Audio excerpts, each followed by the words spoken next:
Faye anak, tama na muna. Pinilit mong pumasok kahit alam mong hindi mo na kaya. Tumawag na rin yung doktor. Gusto nilang ituloy yung gamutan. Kailangan natin itigil muna yung pag-aaral mo. Pa, bigyan niyo pa po ako ng konting panahon. At kapag okay na ako, titigil na po ako. Kinabukasan, pumasok pa rin ako. Alam kong ayaw na ni Papa. Alam kong mali. Pero mas mali kung hahayaan kong kunin sa akin ng mga araw na natitira pa. Nakangiti ako habang naglalakad sa hallway. Pagpasok ko sa room, sinalubong ako ni Jiro. Oh, okay ka na? Oo naman, lakas-lakas ko nga eh. Buti naman. Nag-alala ka siguro no?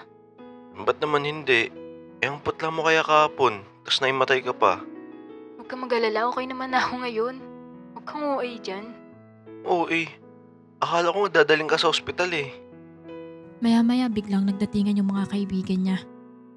Boy, bukas basketball kami. Sama ka? Sige. Mga anong oras ba? Bago mag-5 dapat nasa court ka na. G ka ba? Hindi siya pwede. May date kami bukas. Ganun ba? Sige boy, next time na lang siguro. Teka, kausapin ko lang muna si Faye. Hindi nga pwede, may date tayo nun, di ba? Ha? Date? Oo, nalimutan mo na? Pero wala akong maalala na sinabi ko may date tayo. Ako nagsabi. Kaya bukas aalis tayo para mag-date. Pero Faye, minsan lang naman yun. Promise, last na yun. Hindi. Sasama ka sa akin. At ayun, nag-date nga kami. Kumain kami sa labas at gumala. At after noon, umuwi din kaagad kami. Bukas pala kasama ko yung mga friends ko. Birthday kasi niya kaya may gala kami.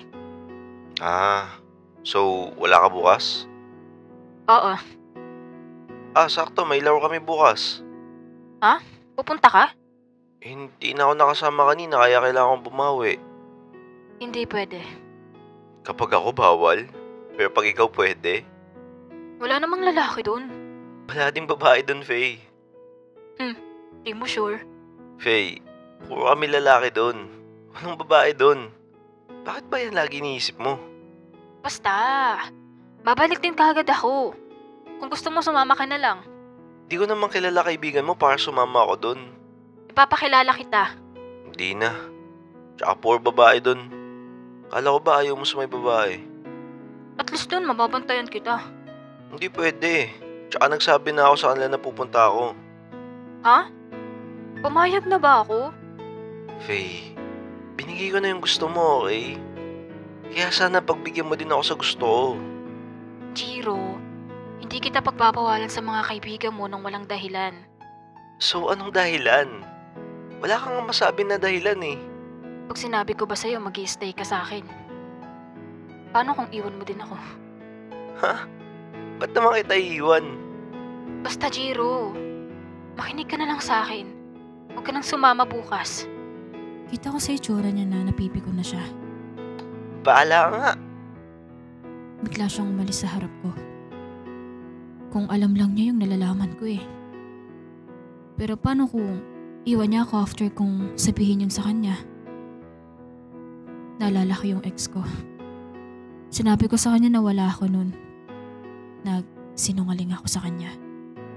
Same din sa situation namin ngayon ni Jiro yung sa ex ko noon. May mga peke din siyang kaibigan. Nalaman ko yun dahil yung isa sa mga kaibigan nila ang nagsabi sa akin. Then, sinabi ko yun sa ex ko. Pero imbes na paniwalaan niya ako, iniwan niya ako. Kaya natatakot ako na baka gawin din sa akin ni Jiro yun. Mahal na mahal ko si Jiro. Hindi ko kayang mawala siya sa akin. Umuwi ako ng bahay. Sobrang sama ng loob ko dahil kay Faye. Bakit ganun? Siya lagi yung nasusunod. Ano bang problema niya sa mga kaibigan ko at pinapalayo niya ako doon? Maya-maya habang nakahiga ako sa higaan, tumawag si Faye. Jiro, O bakit? hindi na ako sasama bukas sa mga kaibigan ko. Bakit? Tapos kailangan hindi din ako sasama sa mga kaibigan ko? Hindi, okay lang. Basta, sama ako. Manonood ako sa inyo bukas. Napangiti ako. Medyo gumaan na yung pakiramdam ko. Sige. Bukas, sunduin na lang kita. Sige. Tawagan mo ako.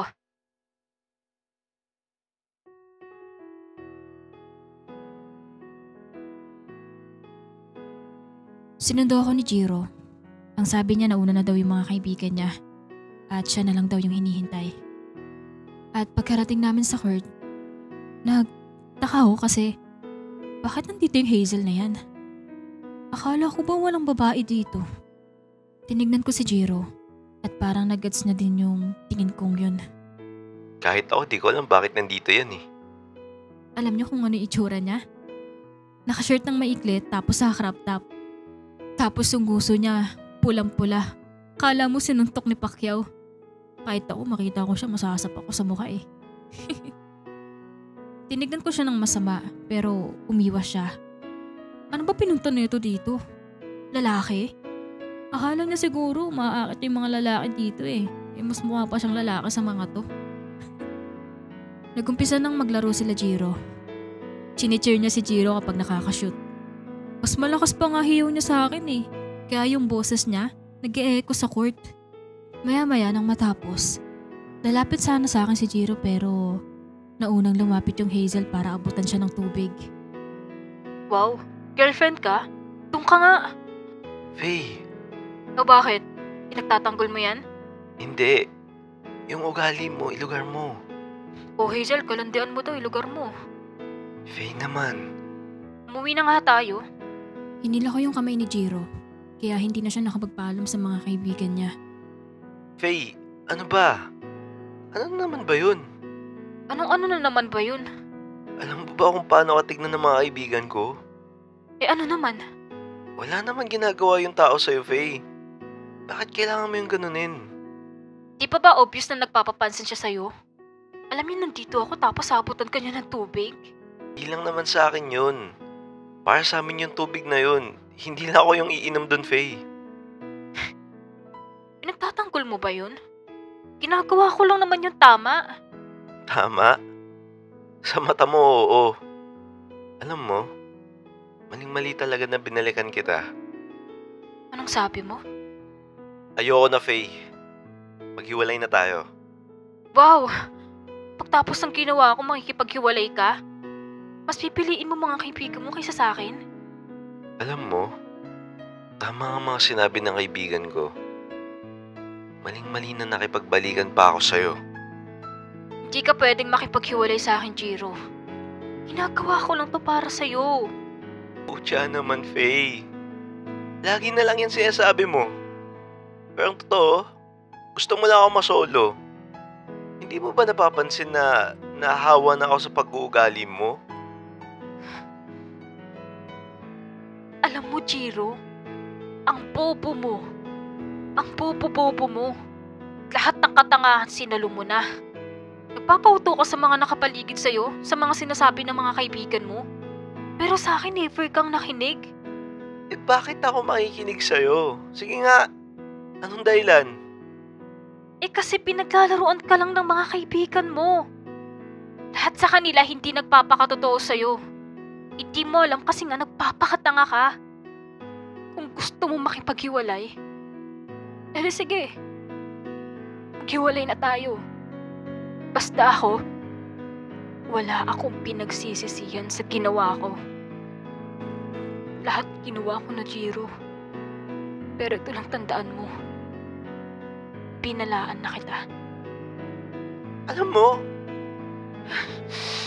bahala ka sa buhay mo. Tayo ng buhay ito. Bakit kailangan ko maramdaman to? Pagtapos ko makipaghiwalay kay Faye, parang nagsisisi ako. Parang gusto kong bawiin yun. Takte kasi, ugali lang naman yung problema sa amin eh. Kahit anong pilit ko, hindi ko maayos. Tapos, hindi ko alam sasabihin ko sa mga kaibigan ko kapag nagkaharap-harap kami.